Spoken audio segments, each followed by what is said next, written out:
Okay, I think we are now live. Hey, everyone. Welcome to the community call. And on this community call, we're going to be doing a winner showcase. This is basically a follow-up from the FlareX Google Hackathon that we held in early March.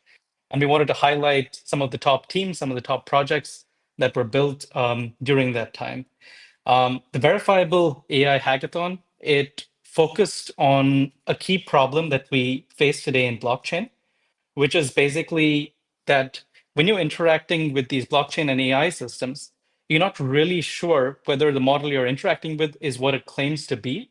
And you're not really sure how your data is being processed when it's inside that particular model. And what we have done with this hackathon is we have combined AI with trusted execution environments. And what trusted execution environments give you is basically three things. They give you isolation, which means that even if the remaining system is compromised, the portion of code and the data that's in the trusted execution environment remains unchanged. It gives you confidentiality, which means that your data in the trusted execution environment is not visible to anyone else. And that includes the cloud provider or the person who owns the trusted execution environment, the vendor, so on and so forth. And lastly, it gives you verifiability. A TE can attest to what code was run on that particular platform. So these are three properties that are really important when it comes to AI, in particular, verifiable AI. And we look at some of the top hackathon builds that we had over the course of the event. So what we can do maybe now is have the projects introduce themselves. Three of them are here with us today. And we can start with 2DeFi. So 2DeFi, if you can come on screen, there you are. Can you give us a brief, elevator pitch of what your project does and yourself as well? Yeah, for sure. Thanks for having me on. So my name is Alex, and I, along with my partner for the hackathon, Natarth, we're students from the University of Waterloo, and the project we built was 2DeFi. And so 2DeFi is like a platform that helps easily onboard traditional finance users on chain and sort of into the Flare DeFi ecosystem. And I guess elevator pitch would be, you just upload a picture of your portfolio and it would instantly let you execute comprehensive DeFi strategies that sort of match your portfolio risk tolerance in just a few minutes with all wallets, etc. handled. Awesome. Thanks for that. One point I forgot to mention a bit earlier is if anyone watching has questions or comments, you can just drop them in the comment section down below. So Alex, can you maybe walk us through your project? Also, feel free to share your screen as well. Yep, for sure. Uh, how's that? Yep, looks good. Cool. Okay, so here on our landing page, when you connect your wallet, if you're again like a brand new user, right, you might not even know what MetaMask, etc. is, and you can just log in with Google. Um, I only have Flare on my MetaMask wallet, so we're gonna connect with my MetaMask, but you can sign in with Google, and it will create an embedded uh, wallet for you. So from here, basically, you'll be greeted with our bridge assistant, and all you have to do is either upload a picture of your portfolio or go through sort of this like quiz that will sort of build a profile, like investing profile of you and sort of your risk tolerance and what kind of returns you're looking for. And so if we upload an example portfolio right here, for example, we have this portfolio here. I have 8,000. We have some shares in Disney, Nvidia, etc. And if I just upload this picture, the Gemini model, we have set up the model so that it supports multimodal inputs. And so it's able to analyze this picture that we uploaded, and it's going to tell us that we have a moderate risk profile. We have pretty concentrated stocks, what like deep into like blue chip tech. So that's, I think, fairly moderate risk. We're not, I guess we don't have a lot of indexes, etc. And so it's going to give this whole analysis of our portfolio. And based on the assessment of that portfolio, it then creates a DeFi investment profile, like an equivalent one within the Flare DeFi ecosystem. And after I uploaded that, we can see here that it's going to give us this strategy breakdown here. And so we're going to stake some FLR tokens, we're going to yield some farms, and we're going to yield farm, and we're also going to provide some liquidity. So to execute the strategy, basically we would have, let's say, like X amount of Flare that we on ramped. Oh, and we support on ramp here. So if I click buy crypto, uh, for example, if I had no crypto again, I sign in with Google, I would basically just go here and I can instantly on ramp into Flare. Um, but let's say I want to in total allocate, say, 20 FLR. So it's going to start this execution, and it's going to basically pre-fill all of the messages to our chatbot, which will then help you execute these transactions. So here it's going to tell me that I need to stake 6 FLR. So I'm going to ask our agent here to stake it. So I just need to confirm this transaction. And it executed right here. And we can see this on Flare Scan. Oh yeah, the Explorer is a little bit broken on my screen, on my normal thing. So I'm on my incognito. We can see this transaction here that it staked the FLR for me. And so again, because you can just chat with it for any questions midway, like if I take a screenshot of this, for example, right here, let's say I'm a brand new user, like, but what is this to me, right? Like, I have no idea what that means. I can go here and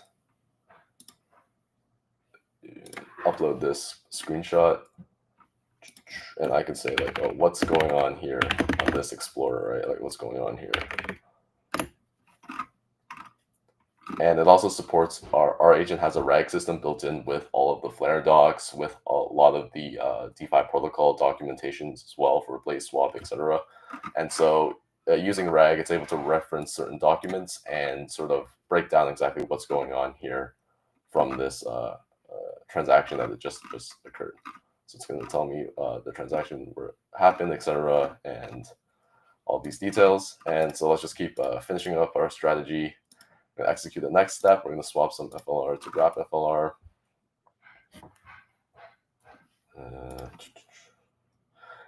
And so right now for this like hackathon demo, sort of like our strategies themselves might not be very like comprehensive, but the strategies themselves can always be sort of modified. So here we're going to add some FLR to the USDC pool. Here we need to make an approve.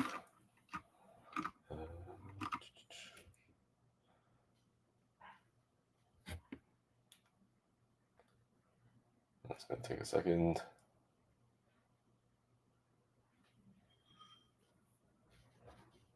So now we also have to make an approve for the USDC pair. And I believe also make a transaction for this pool staking.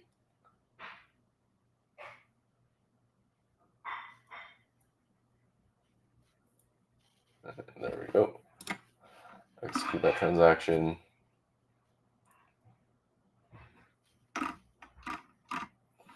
And here it's going to give us a breakdown of what the agent just executed for us.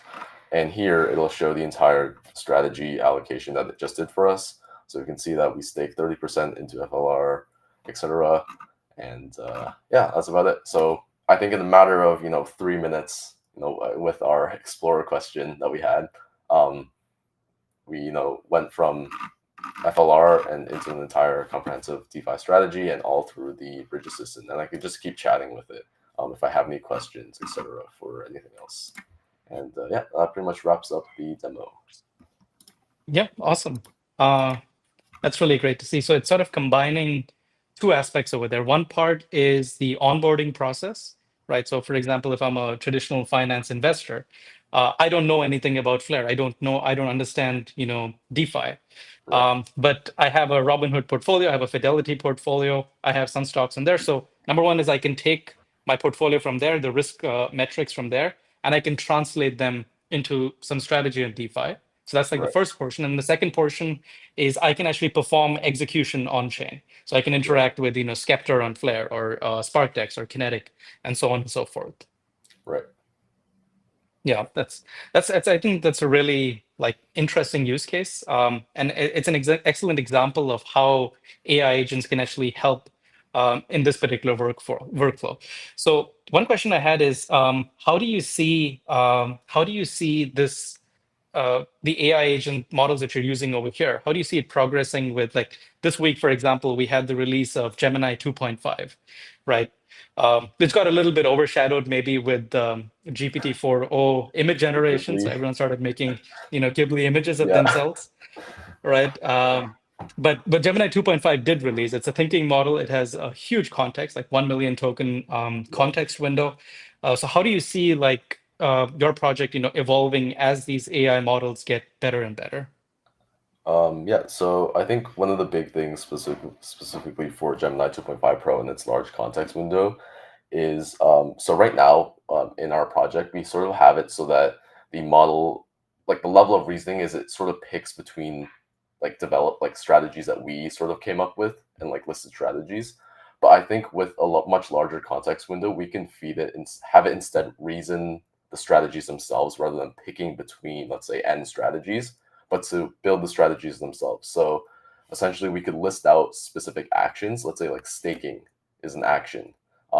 Swapping into whatever amount of tokens, each of those would be an individual action, and the model itself, because of its larger context, we can feed it um, examples, histories of like successful strategies, etc., and have it reason and build the strategy itself, like action by action, rather than pick between like strategies. Um, Yeah, that's pretty interesting. Okay, so the idea here is you're going to provide the agent with a very big context, which includes, whatever you're getting from your RAG. So information about all the different protocols. And then the idea is that the AI, the model itself is going to figure out like what is the right mapping for your risk tolerance. right. Okay. Yep, that's very cool. That's very cool. Mhm. Uh, is there anything else? Or I think might have cut you off in between. But is there anything else? Yeah, I think another thing would be having support for, I guess, like a deeper portfolio analysis as well. So I think right now we're just asking to upload like a single image, but we could have like a whole chain of things with the multimodal inputs where you can maybe upload, say, like a portfolio image, but it could also ask you to um, ask some of its own questions, for example, about or like further elaborate on your strategy or your portfolio. Yeah. Hmm. Okay. Yeah. Yeah, that'll be really interesting. Awesome. Yeah. Thanks so much for showing us the demo. Really cool to see it again. And maybe now we can move on to the next project, which is NFT appraisal. Okay. Hey, Roger. Hi, Dinesh. How are you? Yeah. Yeah. All good. How are you? Very well. Awesome. So, Can you maybe briefly like intro yourself and give us a quick elevator pitch of your project? yeah, sure. So, my name's Roger. I'm a student here at UC Berkeley.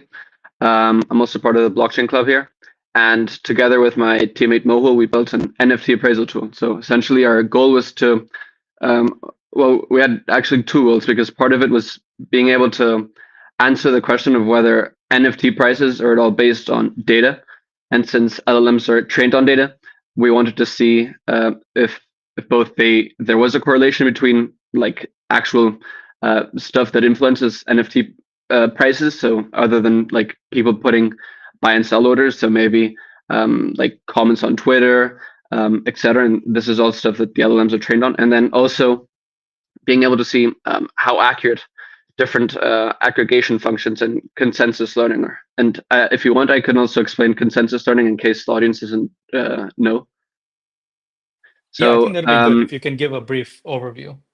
yeah, so consensus learning basically is on a very high level, you have a bunch of LLMs and you're all asking them the same question. And from all those different responses and you get, you're trying to determine what is the most objectively reliable answer. And you do that with an aggregation function. And for us, we implemented two different ones. So um, 1 second. Okay, so we implemented a centralized aggregator, which was um, so it was one dedicated LLM, which was fed the different outputs from the LLMs that we initially queried. And the goal of this centralized aggregator was to take all those responses and then try to objectively synthesize the outputs of these LLMs into a single response.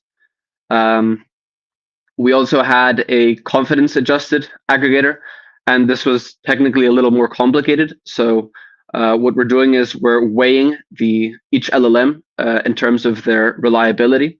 So what we do is we initially tell it to guess a certain price, and then we query the LLM again with their response, as well as a like a probing prompt. So something like, are you sure this is correct? This doesn't look very certain to me. Can you try again? And so then the LLM thinks again and outputs another price. And we calculate the difference between the final price and the initial price. And we use this as sort of a normalized weight. So which we then use to multiply the prices of each LLM. And that's how we come to the final price prediction. So I'm going to run this now. So how it works in terms of running is you paste in a link from OpenSea of an NFT, or you can also put in a contract address and token ID. For now, I had a CryptoPunk from OpenSea copied, so we'll test that. It does take a minute to load, or not a minute, but a few seconds, so we'll have to wait for a bit. And while we wait, maybe you can just go and tell us what's happening sort of in the background as we're waiting for this to load. Yeah. So this whole thing runs on a T. So really the whole backend runs on a T. The front end doesn't, but I don't think that's the point. And that ensures that everything is like, firstly, not reliant on a centralized service. Also very secure, and it's transferable, and it's also verifiable. And so the centralized aggregator, we can see, has a much lower accuracy score than our confidence adjusted. Now this makes sense because if an LLM is not very certain of their response to begin with, because the difference between their initial price and their final price is very big, we won't weigh them as much. So in this case, we had LFM have the highest discrepancy in their initial and minus final price, but at the end, like, they were all very accurate. That's how we got to such a high accuracy score.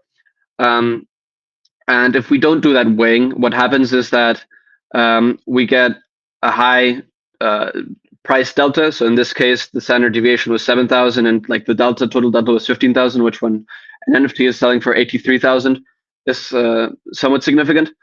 We're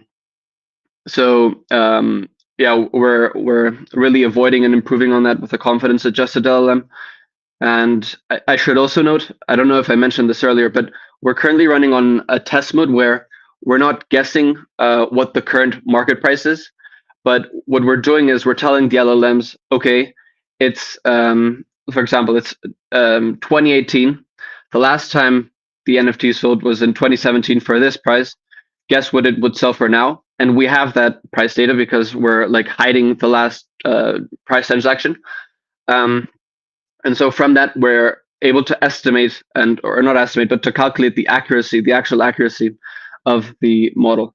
Now in real life, we would not be able to do this, obviously, because the next sales price would be to be determined. And so this is really just for demonstration purposes, but we can actually tell that it's really quite accurate. Also, we, as a way to like, I guess, compare to more rudimentary approaches, we included a singular model approach where we're just running it with a single LLM. So it's just a single LLM being queried. What do you think the price of this NFT is going to be? So let's test that. And also in terms of data, I should mention we're feeding all of the LLMs the same data. It's all just metadata about the NFT, such as the rarity, the creator, and all the sales prices. So actually, like, we can see now that the singular model approach performs better than a centralized aggregator. And I mean, this makes total sense because it all really depends on what the model behind the singular model approach is. If it's of higher quality than the average of these three, then it makes sense that the accuracy is going to be higher. So, I mean, yeah, that's essentially it in terms of the NFT appraisal tool. This is like a very hard problem to solve because we're trying to see if like a change in price, if there is any fundamental reason for a change in price, or whether it's just random. And if it's random, I don't think that LLMs would be able to solve such a problem. But if there's more to it, such as market influences, hype, um, sales history, then this is something that NFTs or that LLMs could definitely like try and help and try bridge like the spread between what a seller and a buyer might be at, and I think it can be very useful to like speed up NFT transactions. Awesome. Really interesting to see. One thing that kind of struck me is you mentioned, metadata is being added into when you're making the model query. It'd be interesting to see, other types of metadata as well. So, things like sentiment analysis of the overall space, sentiment analysis maybe of that particular NFT collection as well, being added in and seeing sort of how that would influence the end result. One question I did have is how do you see this extending, beyond NFT? So you have the core logic, which is, of course, consensus learning, either via centralized aggregator or different approaches. But do you see this extending, beyond NFTs as well? Yeah, absolutely. I mean, there's so many different things that you can use consensus learning for, especially like when you're trying to solve the issue of like of somewhere where you have like really high subjectivity and the spread is very large. I mean, obviously, there's like very direct translations to this in the real world, art, collectibles, antique stuff like that. You could definitely apply something like this, but um, I think there's also like a lot of very like on a human basis, like very useful things. For example, if you have like a patient and you have their, I don't know, their scans or their X-ray scans or their blood results, and you want to come up with a diagnostic, sometimes like a model is not going to be certain on what the issue is. And so if you feed this into a consensus learning system like this, it could very well be that you come up with much more reliable results. Um, Also, another thing off the top of my head, the Flare Time Series Oracle, like if you want to stop like manipulative inputs, you could definitely implement consensus learning to filter out any things that it sees as fraudulent. And obviously, like you can make it filter out automatically, or you could also have it raise a flag so that it doesn't like disrupt the whole system if it were wrong. But yeah, I think those are just some things. There's a lot of potential because I think what it really does is add reliability to AI, and it makes it like much harder to um, for an LLM to just individually hallucinate. You'd need like all these other LLMs to hallucinate and then influence the average, which can happen, but it's a lot rarer than just one LLM hallucinating. Yeah, fully agreed. Yeah, I think these ensemble, learning methods like consensus learning, it's going to be a very interesting to see sort of how they develop over the coming years. We do have an audience question over here.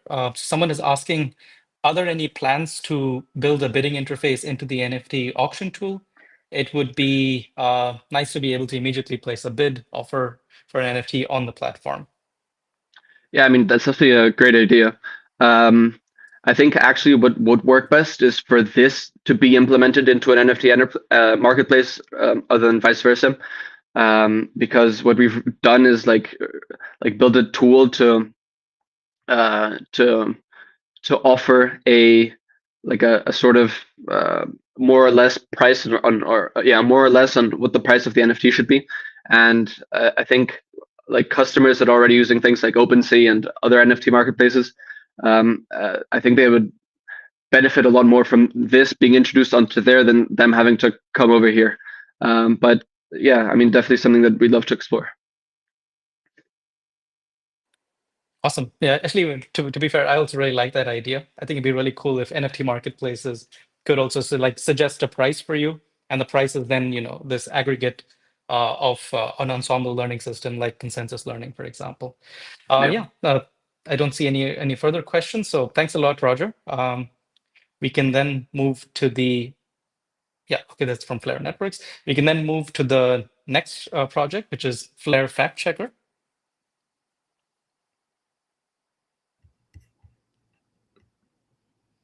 Okay, hey everyone. So if you can briefly intro yourself and give an elevator pitch for your project, that would be great. Hi, Dinesh. So I'm Mark, and here with me is Luca, and Gregor is the third person that is missing today. So I'll just share the slides, to give you guys a better idea of what we were working on. This is slideshow.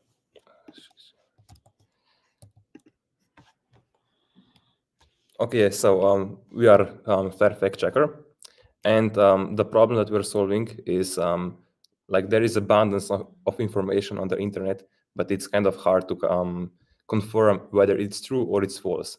And another problem that we're solving is currently you have this centralized platform that do censorship on their own, so it's not really transparent and uncentralized. So our solution is, like I said, decentralized, verifiable, and explainable. The content you want to prove is checked by a decentralized network of verifier nodes, and then we would aggregate the verification scores and give the user a feedback, also with kind of explanation what are the key points that are wrong in the statement, or something like this. And now I think this is the most interesting part, it's just the structure, how our project or how our idea works. So let's say we have a Farcaster user who posted some post, and he wants to kind of show a proof that his statement is correct. So he would request a post verification, and this would be pushed to the Flare blockchain. And from there on, the verifier nodes would kind of pick up this information, this statement, and would perform analysis using a RAG system, and give a prediction how certain is that statement, and would also provide sources that cite or where the information about the statement could be found. So it's more transparent for the users. And after that, these TEE-based RAG systems would post verification scores, sources as I mentioned, and the explanation back to the Flare network. From where on, the aggregator node, which is in different TEE, would kind of pick up those verifications from multiple sources, aggregate them together, and kind of submit the final verification to the Flare blockchain. And you would also use Shapley values from game theory to kind of distribute the rewards between the different verification nodes. And you're also welcome to check the live demo. Okay, so to kind of show you what we mean by all this, we are gonna show a demo. We had a little incident with Google Cloud, so please bear with me with this video. But what we are doing is we are implementing everything that you saw as a Farcaster frame, so you could use it in a reply to somebody's post that you come across. And what you do is you open our frame, which looks like this. In our concrete example, we used LLMs with a RAG dataset that was limited only to COVID-19 scientific articles, but you could implement basically whatever. For example, you could do a whole Wikipedia database using Google BigQuery.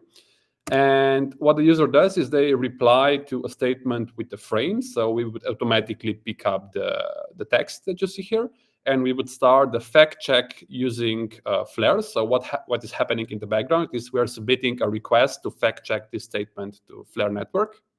And we initiated the check. You can see the transaction hash. And now we are waiting for responses of different LLMs running inside TEs. and based on their reg knowledge, they find different sources that kind of either agree or disagree with the statement. And it gives, in this example, 3 different results from 3 different LLMs running beside TEs. And after this verification is done, we aggregate the final result with another TE, which makes the final decision whether this statement is true or false. And it pushes the proof of computation to the Flare network.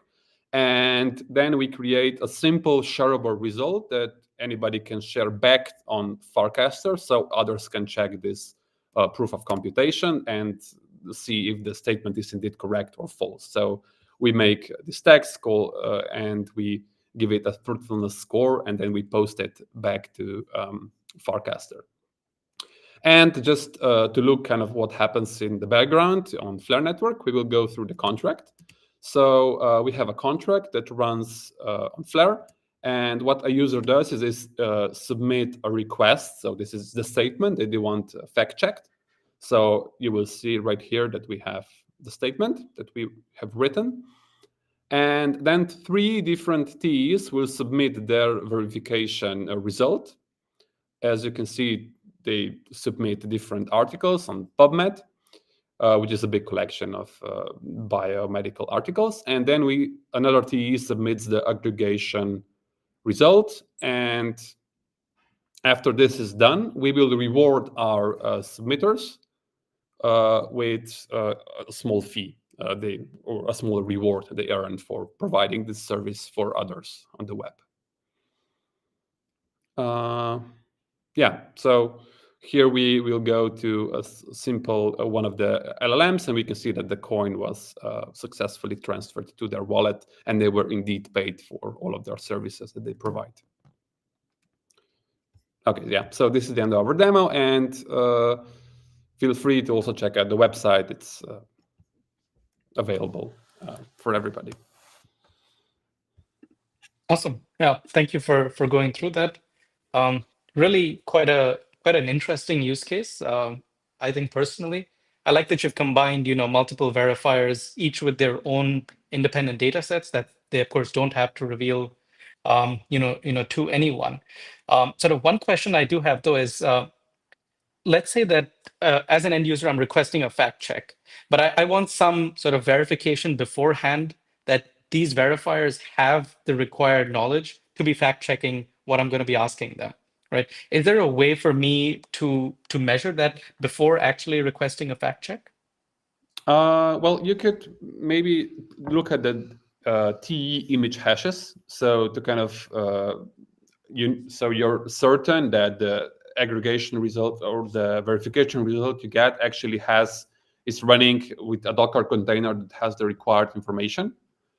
And you could maybe do like a 3 verification structure that would work in this case. But yeah, I think the TE is like a super good example of this. So you can be sure that you're indeed running on the data that you're claiming that you're running on. Yeah, exactly. Yeah. So we have some very nice comments over here. This needs to become the standard, especially in this era of misinformation. Yeah. Yeah, and what I think is great is that anybody can provide this service, right? So there is nobody who chooses what kind of data sets we use. It could be like many different individuals who run this service and get paid for it as well. Yeah, and that was the main motivation, like going into this project. Mm-hmm.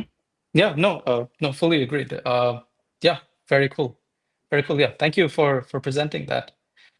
Okay, so we are now done with the live demos, and maybe we can move to the roundtable section where we will take any audience questions we have, or we'll just discuss a few things in AI. So one question I have is like sort of beyond this hackathon. We've all seen some really nice hackathon builds, but sort of going beyond this hackathon, what real world applications do you see at this intersection of like blockchain and AI? And anyone is free to answer on this one.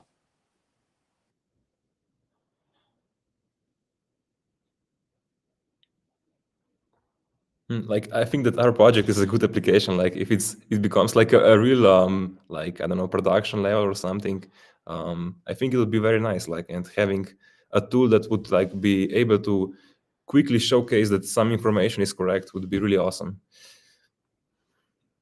Yeah, Yeah, so like the end agreed. vision for us would be to have like a simple, maybe you could reply to, maybe even on X, you could reply to any tweet with like a, I don't know, hashtag fact check, and there are bots would pick it up, run the verification, post the results. So it like could be a very interesting tool that you can that's using AI, but that you can also verify using the blockchain, so that would make it verifiable. So I think that's very important when you're sourcing your information, is that you know where it comes from.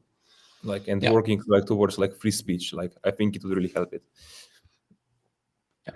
And I think Roger had mentioned also after his talk that, this is not just restricted to NFTs. NFTs is like an example use case, but it can go, beyond that. You can transform it into like actual real world assets as well. Basically, any asset that's sort of hard to get like a fixed price on. So it's not like BTC USD, but it's something that maybe like a collectible real life art pieces and so on. So it kind of translates well into those regions.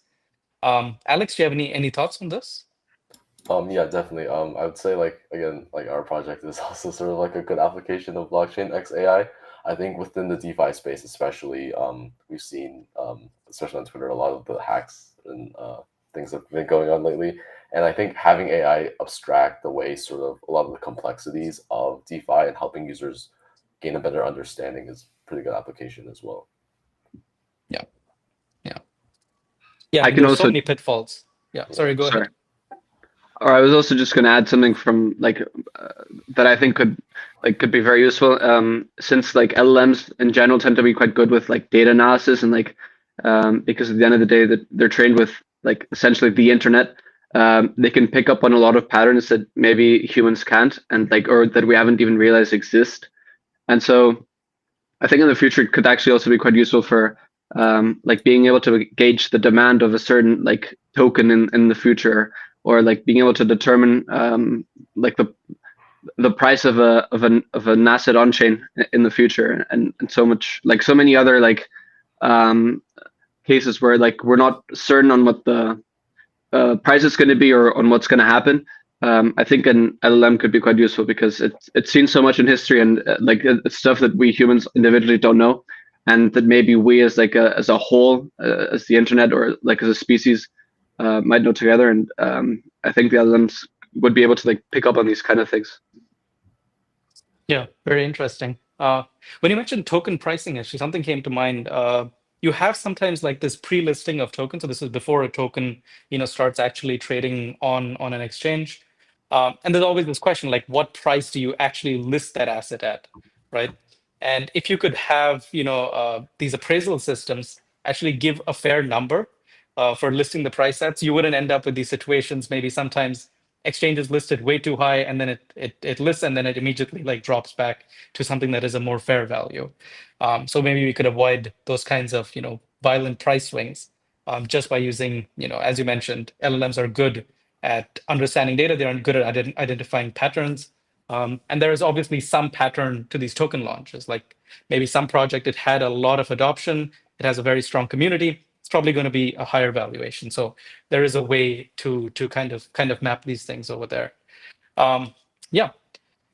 So one, I think we had a community question as well. Let me just scroll down a bit. How does Flare plan to support hackathon winners building out finished products on Flare? Yeah, great question. So all the projects that are winning at this hackathon, we're in Telegram chats with them. We're keeping in contact. They will basically be funneled into the Flare grants pipeline.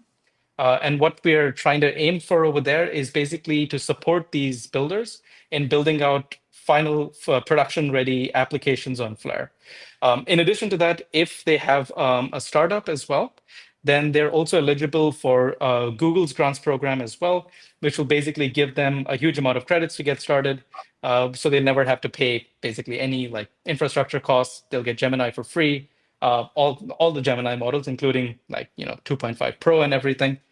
So from Flare's side, we really want to make sure that everyone who is winning at these hackathons is taken care of really well, and we can get them to launch finalized production-ready applications on Flare. Okay. What else?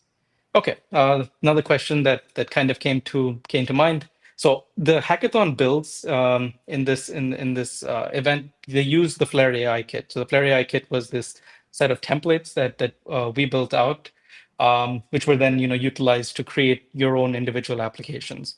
And from our side, we're of course very interested in kind of understanding and getting feedback, like what was good about the templates, what was bad about them, where can Flare AI Kit get better. So if you have any thoughts, feel free to share them. I could share some thoughts. Overall, I thought it was really well done. The only real issue that we had, which wasn't really that much of an issue, is that we kind of wanted to build on top of it and improve it. So maybe those changes could be added onto the template. That's just something that I think might be interesting, because, for instance, we built different aggregator functions for the consensus learning template. Maybe that'd be useful for people in the future to use as well. Not sure, but overall, it was really not very difficult to get started with it, and great to integrate and modify and play around with. So, yeah. Yeah, and from my side, I've went to other Web3 hackathons, and for me, I've had a very difficult experience deploying in TEs with other platforms, but with Flare's AI Kit, we had a very nice, very good experience. So, good job, team. Yeah, thumbs up. Nice, always nice to hear. I think just from my side, I think I had a great time with it as well. There's great abstractions for handling routing, handling a lot of the pre-prompting, and integrations with that. And I think another thing that I think they mentioned previously was the fact that it supports TE deployments by default and sort of as part of the kit. And I think that was really huge, because again, deploying TEs by yourself is really painful. And in terms of experience or feedback, I think so we started with sort of the DeFi kit, and I think we did struggle a bit with sort of integrating the a RAG system into it. So I think having a bit more modularity would be nice, but overall it was really good experience. Yeah, no, that's great feedback to hear. And yeah, this is something that we have basically planned out for Flare AI Kit. This was just the initial launch of it, like the V1, you can call it. And it's going to get a lot better with time. And of course, you will be key aspects in that. We want you people, to help us improve Flare AI Kit. It's already, fully open source. So if you see some part that you could improve, like Roger mentioned, the consensus learning algorithms that he had built for the hackathon, and those could be part of the kit as well, so that then they can be reused by other people who are building completely different applications on this. So yeah, when we structure the grants, basically, there will be a grant also for helping us build the Flare AI kit, because you guys know it really well. You've built on it. You're familiar with the functionality. You see deficiencies in it, right? You see parts where it can get better than what it is right now. And at the end of the day, that's really what we're trying to do. We're trying to make this as good as possible. Awesome. I don't think we have any more questions. Let me just double check the chat. Okay. Yeah, I don't think we do. It was really great having this. Really nice to see, the kind of innovation that we got out of this hackathon. Great to meet builders in real life and also, virtually through this. So yeah, thanks everyone for this, and I think we can wrap it up now. Yeah, see you. So, Yeah. Thank you, Dylan. Thank you. Bye-bye.